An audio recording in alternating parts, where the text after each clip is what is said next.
السلام عليكم ورحمة الله وبركاته. الحمد لله رب العالمين والعاقبة للمتقين والصلاة والسلام على رسوله النبي الكريم وعلى آله وأصحابه أجمعين إلى يوم الدين. أما بعد، أعوذ بالله من الشيطان الرجيم. بسم الله الرحمن الرحيم. মহান আল্লাহ পাক রব্বুল আলামিনের শুকরিয়া আদায় করছি যে মহান রব্বুল আলামিন আমাকে আপনাকে যে কিছু কথা বলার এবং কিছু কথা শোনার সময় যে জ্ঞা করার জন্য, অবহিত করার জন্য তৌফিক দান করেছেন। ওমা তৌফিক ইল্লা বিল্লাহ আলাইহি তাওয়াক্কালতু ওয়া ইলাইহি মুনীব। মহান আল্লাহ পাক রব্বুল আলামিন আমাদেরকে অনেক প্রতি ইহসান করেছেন, আমাদেরকে রহমত করেছেন, আমাদেরকে দয়া করেছেন।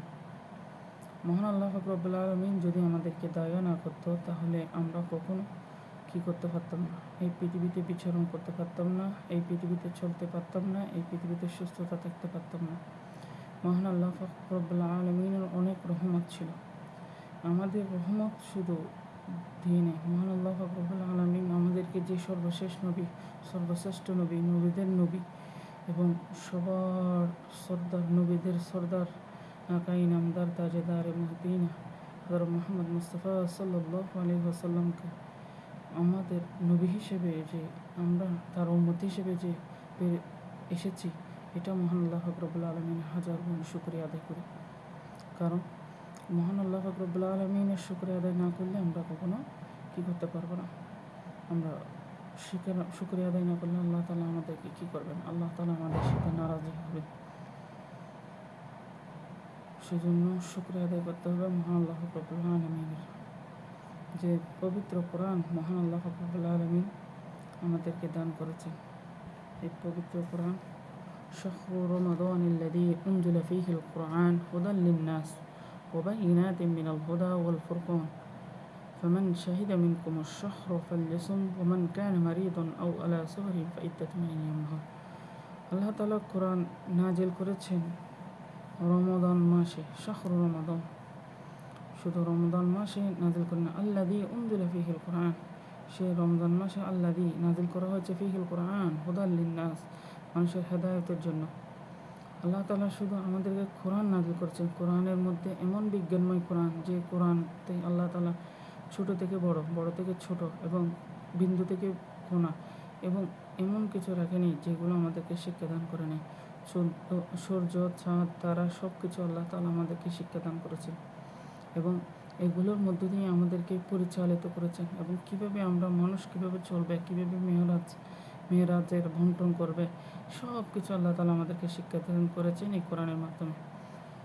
আল্লাহ তাআলা শুধু শিক্ষাদান করেই আমাদেরকে বসে থাকেননি। মহান আল্লাহ পাক রব্বুল আলামিন এই কোরআনের রক্ষাকারী হিসেবে তিনি নিজেই দায়িত্ব নিয়েছেন। তিনি বলেন বাল হুয়া কুরআনুম মাজিদ ফি লাওহিন মাহফুজ। আমি কোরআন মাজিদকে আমি সংরক্ষণ করব এবং কোরআন মাজিদকে আমি হেফাজত করব। আমি এটা লৌহে মাহফুজে এটা হেফাজত রয়েছে। আল্লাহ তাআলা এই কোরআন যারা ধরে রাখবে, যারা আঁকড়ে ধরবে, তারা সম্মানিত হবে। আর যারা কোরআনকে অবহেলিত করবে, যারা কোরআন পথে চলবে না, তারা অবশ্যই তারা কী হবে? জাহান্নামী হবে। ফি নারি জাহান্নাম খালিদিনা ফিহা আবাদা, তারা চিরস্থায়ী জাহান্নামী হবে। কারণ কোরআন অস্বীকার করা ইমানের একটি বড় শাখা হচ্ছে কোরআনকে স্বীকার করা।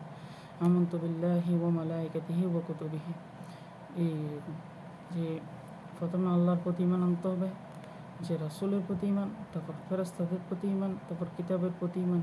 এই কিতাবের প্রতি যার ঈমান নাই, বিন্দু পরিমাণ যদি ঘর থেকে সন্দেহ থাকে, তাহলে সে কী হবে? কাফের সাব্যস্ত হবে, সে কখনো মুসলমানদের অন্তর্ভুক্ত হবে না। তো ইসলাম যে এত একটা পরিবেষ্টিত, এত সুন্দর আমাদেরকে দান করেছেন, এই ইসলামের মধ্য দিয়ে আমাদেরকে চলাফেরা সব কিছু করতে হবে।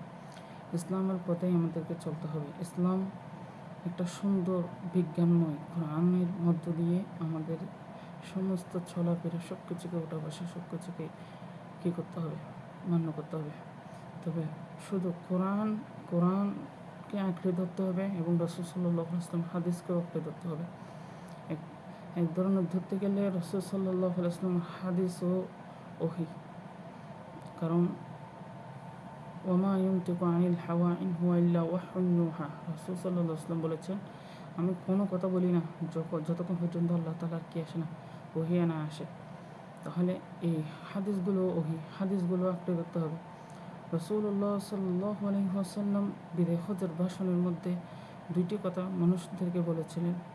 সর্বশেষ দুটি কথা বলেছেন, তারাকতু ফীকুম আমরাইন লান তাদিল্লু মা তামাসসাকতুম বিহিমা কিতাবাল্লাহ ওয়া সুন্নাত রাসূলিল্লাহ। বলেছেন যে তারাকতু ফীকুম আমরাইন, তোমরা দুইটি জিনিসকে ত্যাগ করো না, তোমরা দুইটি জিনিস আঁকড়ে ধরো। তারাকতু ফীকুম আমরাইন লান তাদিল্লু মা তামাসসাকতুম বিহিমা, তোমরা কখনো পথভ্রষ্ট হবে না। কিতাব আল্লাহ, একটা হচ্ছে আল্লাহর কোরআন, ও সুন্নাত রাসূলিল্লাহ, এবং রাসূল সাল্লাল্লাহু আলাইহি ওয়াসাল্লামের সুন্নাত। আর এই কোরআন শুধু আল্লাহ তাআলা, এই শুধু রাসূল সাল্লাল্লাহু আলাইহি ওয়াসাল্লামের এই বাণী, এই কোরআন শুধু আমাদের বিজ্ঞানময় সব কিছু রয়েছে, তার মধ্যে শেফাও রয়েছে। কোরআন শেফা কেমন? মুনাজ্জিলু মিনাল কোরআন বিসমিল্লাহির রহমানির রহিম ওয়া নুনাজ্জিলু মিনাল কোরআনি মা হুয়া শিফাa'un ওয়া রাহমাতুল মুমিনিন। এটা মুমিনদের জন্য শেফা হিসেবে কাজ করে। যারা মুমিন, যারা আল্লাহর উপর বিশ্বাস রয়েছে, সেই কোরআন থেকে আপনি কিছু পড়ে পাঠ করে যখন ফু দিবেন, তখন আল্লাহ তাআলা এটা কী হিসেবে কাজ করবে? শেফা হিসেবে কাজ করবে। আল্লাহ তাআলা আমাদেরকে এই কোরআনকে আঁকড়ে ধরে আমাদের যে যাবতীয় জীবনের সমস্ত কাজকর্ম সব কিছু কোরআনের মধ্য দিয়ে যাওয়া তৌফিক দান করুক। ওয়া মা তৌফিক ইল্লা বিল্লাহ, আলাইহি তাওয়াক্কালতু ওয়া ইলাইহি মুনীব। আসসালামু আলাইকুম ওয়া রাহমাতুল্লাহ।